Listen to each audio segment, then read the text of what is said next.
So we're at the Photo Booth Expo looking at some of the cool things of the show, and that brought me to the Atlanta Photo Booth, and we are looking at the Mirror. This is a very, very popular photo booth right here.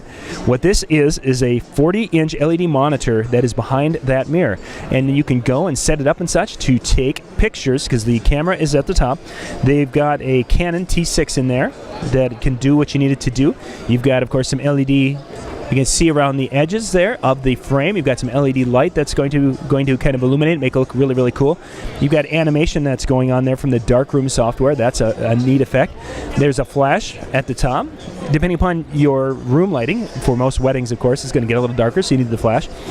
But this will allow you to have that mirror effect and be able to take your photos, print those out, and just really kind of a cool thing, unique look for your wedding.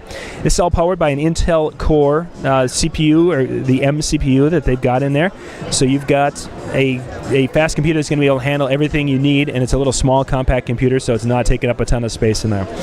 You can check out the Mirror, and more cool stuff here at the Atlanta Photo Booth, out at atlantaphotoBooth.com. But they've got a lot of neat things for the photo boothers out there. We're at Photo Booth Expo 2018.